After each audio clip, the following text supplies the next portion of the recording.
Full traffic. எல்லாம் வரிசையில் லைனில் நிற்கணும்.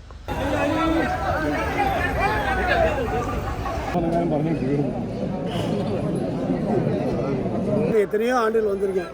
இப்படி ஒரு கூட்டத்தை, இப்படி ஒரு நெருக்கடியான ஒரு செயற்கை ஆன ஒரு நெருக்கடியை நான் பார்த்ததே இல்லை.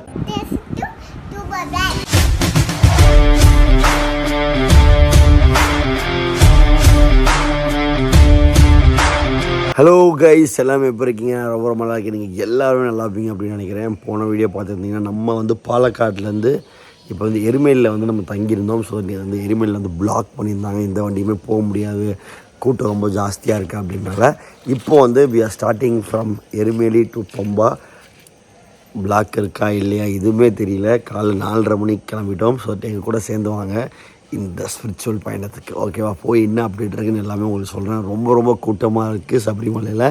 ஸோ இங்கேயே ஃபுல்லாக பிளாக் பண்ணி வச்சுருக்காங்க. ஸோ என்ன நடக்கும்னு தெரில. Let's watch. அதே மாதிரி நம்ம இதில் வந்திருந்தோம் அப்படின்னு பார்த்தீங்கன்னா நம்மளோட பேட்மேனில் தான் நம்ம இந்த பயணத்தை பண்ணியிருந்தோம். ஸோ செம்மையாக இருக்குது ஆக்சுவலாக. இந்த ஃபோட்டோக்கும் அந்த மாலையும் பார்த்திங்கன்னா நேற்று காலைல போட்டோம். இன்னும் ஒரு இது கூட அப்படியே அசையலை, பக்காவாக அப்படியே செட்டாகி நிற்கிது. அண்ட் இங்கே தான் ரூம் எடுத்துருந்தோம், சபரி ஹோம்ஸ்னு. ரொம்ப நீட்டாக டீசெண்டாக இருந்துச்சு. 2000 ரூபா 4 பெட். குட். கிளம்பலாமா?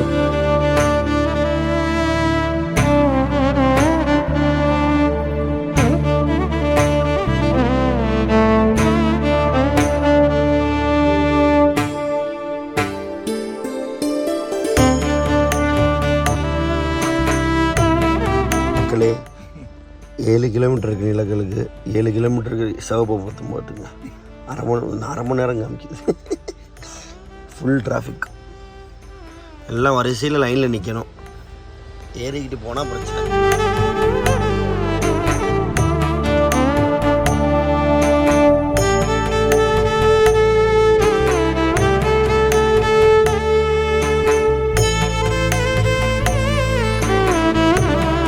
ஆறரை மணி ஆச்சு.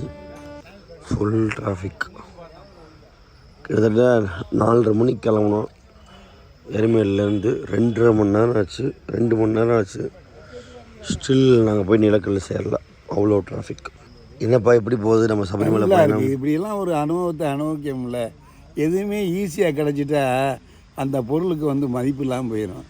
ஐயப்பனை தரிசனம் பண்ணுறங்கிறது சாதாரண ஒரு காரியமே இல்லை. எல்லோரும் மாலையை போட்டலாம், எல்லோரும் சபரிமலையில் போடலான்னு சொல்லி ஐயப்பனை விழிக்கலாம், சரணம் பிடிக்கலாம், எல்லாம் பிடிக்கலாம். ஆனால் ஐயப்பன் மனது வைக்க வேண்டும். என் சன்னிதானத்திற்கு நீ வருவதற்கென்று இன்று எவ்வளோ நேரம் காத்திருக்காங்க பாருங்க. நேற்றுலாம் வந்து மத்தியானம் வந்தவங்க காலையில் தான் போயிருக்காங்க. ஐயப்பன் அதெல்லாம் அருள் தருவார்.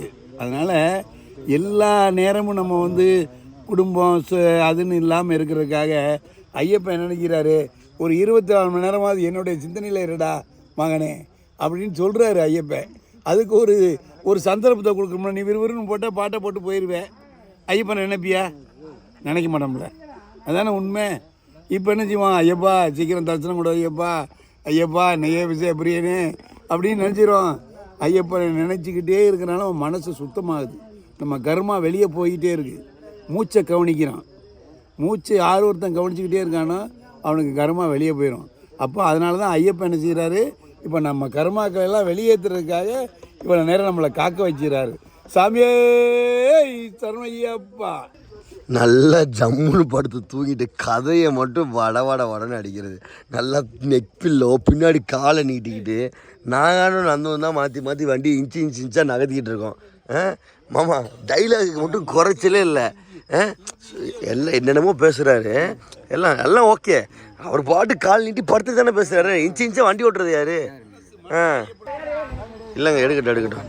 அவன் நம்ம போவோம் அப்படியே மெதுவாக. யோகாய்ஸ் இப்போ ஒரு இன்ச்சு நகரும், இவர் வருவார் அப்படியே மெதுவாக. நம்ம நடப்போம் வாங்க. ஆமாம், போகாது மக்களே. இப்படியே நடந்தே போக வேண்டியதுதான். இன்ச்சாக தான் நகருது. 2 மணி நேரம் ஆச்சு மக்களே. சபரிமலைக்கு 27 கிலோமீட்டர் இருக்குது. அதுக்கு முன்னாடி சரியான டிராஃபிக். ரைஸ் டீலாம் வைக்க ஆரம்பிச்சிட்டாங்க. அதுதான் பிஸ்னஸ். என்னது ரெக்குயர்மெண்ட், அதுதான் பிஸ்னஸோட ஆப்பர்ச்சுனிட்டி. உடனே பைக்கில் வந்தார், டீ சேல்ஸ் ஆரம்பிச்சாச்சு. இங்கேருந்து நிலக்கலுக்கு 6 கிலோமீட்டர் இருக்குது.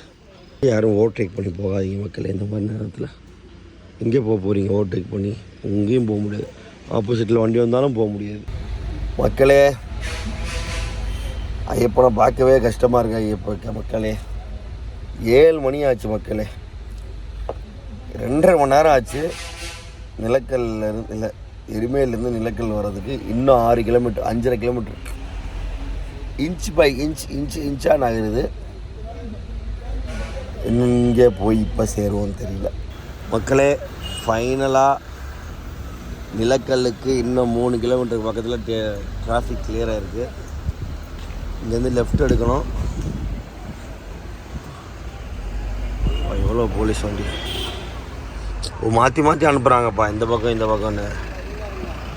ஓ மை காட்.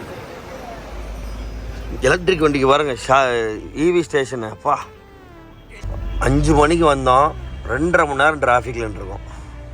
2.5 hours சாலிடாக.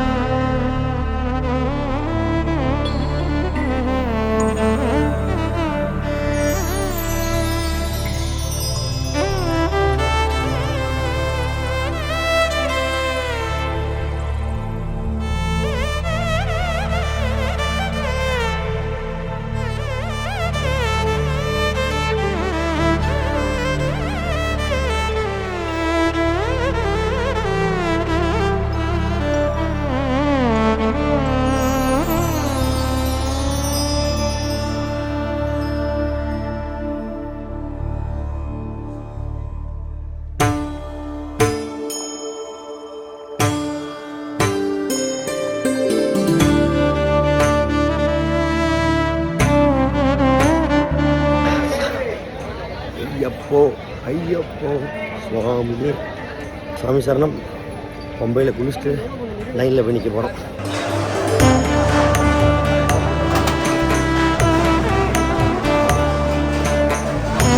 தேங்க்யூ. இல்லை சட்டு தான்.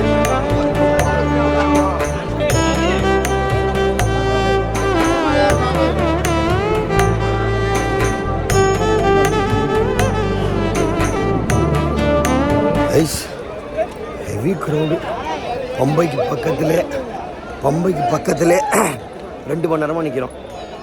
ஏதோ வேணும்னு பண்ணுறாங்கப்பா, ஏதோ சரியாப்பா அவங்க இது பண்ணல. ஆனால் எவ்வளோ பேர் மழை தானே, அவன் மாதிரி ஏறி போயிட்டே இருக்க போகிறான். அங்கே போய் செட்டில் போயிட்டா கூட கொஞ்சம் நேரம் அவங்கவுங்க ரெஸ்ட்டில் இருப்பாங்க. வெயிலில் வந்து மக்களை வதைக்கலாமா? எவ்வளோ பக்தர்கள் வந்து எத்தனை நாள் விரதம் வந்துருக்காங்க, அத்தனை பேரையும் வதைக்கிற மாதிரி தெரியுது. ஒரு சரியான அட்மினிஸ்ட்ரேஷன் இருக்கிற மாதிரி ஒரு சந்தேகக்குரிய கொடுக்குது. என்ன, நானும் எவ்வளோ வருஷம் வந்திருக்கேன், இப்படி இங்கே இருந்ததெல்லாம் சரித்திரமே கிடையாது. இது ரொம்ப ரிஸ்க். இது ஏதோ செய்ய போகிறாங்க, ஏதோ நடக்க போகுது. மக்களே, சரி கீழே உட்காரு. கூட்டத்தை பார்த்தா தெரியுதா உங்களுக்கு? கீழே உட்காரு. இங்கே பம்பாவுக்கு பக்கத்திலே இந்த நிலமை. அங்கே நிப்பாட்டி பம்பையிலே இந்த நிலமை. இங்கேயே நாங்கள் கிட்டத்தட்ட 2 மணி நேரம் நிற்கிறோம். சரித்திரம் காணாத கூட்டம். ஆமாம், சபரிமலையில் இவ்வளோ கூட்டம். இது செயற்கை உருவாக்கப்பட்ட கூட்டமா அல்லது உண்மையாக இருக்கிற கூட்டமான ஒரு சந்தேகமாக இருக்குது. ஏன்னா மழை இதில் விட்டால் போயிட்டே இருக்க போகிறாப்புல. 12ஆம் படிக்கிட்ட மட்டும்தான் அந்த செட்டு இருக்குது, நல்லா இருக்குது. போகிற வழியிலாம் நல்லா செட்டு இருக்குல்ல, அந்த செட்டில் உட்காந்துக்கிடுவாங்கல்ல. இப்படி வெயிலில் விட்டு மக்களை, பக்தர்களை எத்தனை பேரும் பக்தியாக வந்திருக்காங்க, இப்படி போட்டு அவங்கள பூரா பக்தியே இல்லாத அளவுக்கு வைக்கிறது நியாயமா? என்னது இதை பார்க்குற போலீஸ் அதிகாரிகள் உடனடியாக அதை நடவடிக்கை எடுங்க. நாங்கள்லாம் வந்து தமிழ்நாட்டிலேருந்து கர்நாடகத்துலேருந்து எவ்வளோ தூரம் ராமேஸ்வரத்துலேருந்து வந்திருக்கேன், எவ்வளோ தூரம் வளர்ந்து வந்திருக்கோம். நாங்கள் நேற்றுலாம் பட்டுருக்கோம். இவ்வளவும் ஐயப்பனுக்காக வரோம். நீங்கள் வராத இந்த ஐயப்பனை பார்க்க வராத அப்படின்னு சொல்கிற மாதிரி இருக்குது உங்களுடைய செயல். நான் எத்தனையோ ஆண்டுகள் வந்திருக்கேன். என்னுடைய கல்யாணம் ஆகிறதுனால 1973 வந்துட்டு இருக்கேன். இப்படி ஒரு கூட்டத்தை, இப்படி ஒரு நெருக்கடியான ஒரு செயற்கை ஆன ஒரு நெருக்கடியை நான் பார்த்ததே இல்லை. நான் மண்டல பூஜைக்கு வந்திருக்கேன், ஒரு 6 மணி நேரம் 8 மணி நேரம் நின்றுருக்கேன். ஆனால் இப்படி ஒரு வெயிலில் மக்களை வேதனைப்படுத்துறது எந்த வகையிலும் நியாயம் இல்லை. ஆமாம், இது பக்தர்கள் சார்பாக சொல்கிறேன், உடனடியாக நல்ல நடவடிக்கை எடுங்க, அதுதான் நல்லது. நாங்கள் ஐயப்பனை தரிசனம் பண்ணுறதுக்காகவே எங்களை வருத்தி வந்துக்கிட்டு இருக்கோம். என்னுடைய வயசுக்கு நான் வந்துக்கிட்டு இருக்கேன். என்னை விட என்ன வயசு கூடனாலும் வராங்க, சின்ன பச்சை பிள்ளைலாம் வருது. அதுக்கெல்லாம் ஒரு விடிவு பண்ணுங்க. இல்லை செயற்கையான ஒரு நெருக்கடியை உருவாக்காதீங்க.